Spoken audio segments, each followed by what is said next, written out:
Ya, sebenarnya saya jawab aja ya, Mas. Ya, Jadi, silakan Dokter Kobal.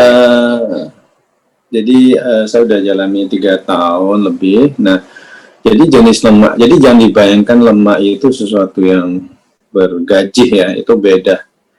Jadi kalau kita lihat sendiri, sebenarnya lemak yang ada itu bisa dari berbagai macam makanan, ya. Contohnya kita makan ikan aja, itu juga ada lemaknya. Jadi tidak ada yang full protein. Bahkan kalau kita tahu gajibu sendiri, kita cek pasti juga ada protein, ada lemaknya, ya. Jadi nggak usah takut kalau emang nggak suka makan yang gaji-gaji, makan hewani, ikan, ayam itu sudah merupakan sumber lemak juga, ya.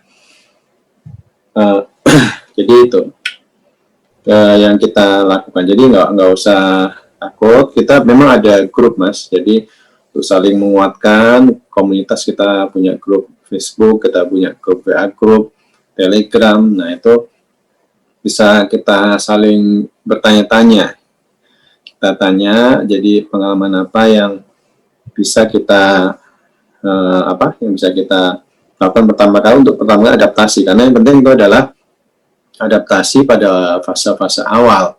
Ketika perpindahan dari metabolisme gula ke lemak itu butuh adaptasi. Makanya saya selalu bilang bahwa ini proses, jadi jalani dan kita harus mengenal diri kita sendiri. Maunya kalau ketika kita jalanin terus kemudian rasanya lemas, ya udah kita makan dulu. Karena kan memang ada target-targetnya. Maunya disuruh jam 12, jam 11, jam 10 udah lapar. Oke, nggak apa-apa. Kita makan dulu, nggak apa-apa. Tapi intinya bahwa memang sekarang susah mencari makanan yang tidak ada karbohidrat yang instan, ya. Memang selalu banyak semua pemanis-pemanis. Bahkan kalau kita jujur, yang namanya zero kalori itu benar-benar tidak zero kalori, bahkan dia lebih manis. Cuman kita sering tertipu oleh produknya. Kita juga harus mewaspadai, kita harus belajar makanan atau sweetener pemanis apa yang bisa meningkatkan glycemic index. Ada juga yang langsung loncat.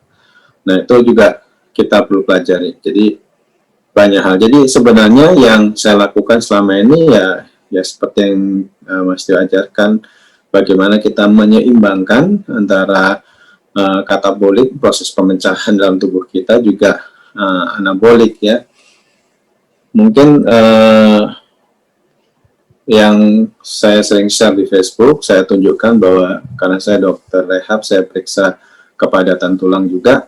Saya tunjukkan ke semuanya setelah saya melakukan 3 tahun pola makan ini, lifestyle ini, maka yang terjadi itu tulang saya bukannya makin keropos, tapi makin bagus. Bahkan tiap tahun saya cek, tiap tahun itu makin padat tulangnya.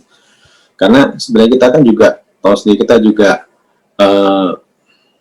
banyak pasien kita yang BPJS, sehingga kita kan harus duduk 8 jam sehari sedentary lifestyle, tapi alhamdulillah tetap ada. Jadi tidak benar kalau kita istilahnya kalau kita lakukan kayak ini kita akan habis terus lemaknya. Bahkan ada yang bertanya dulu, kalau apakah kalau diet kayak gini bisa habis, bisa menghilang di muka bumi.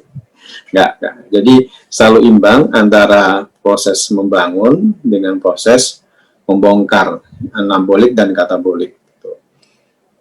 Jadi kita ada tenang, kita ada WA group, kita ada support group membuat kita lebih kuat. Gitu Mas Mumnya. Siap, terima kasih Dokter Kobal. Izin kami menyapa kembali Pak Tio, apakah sudah terhubung?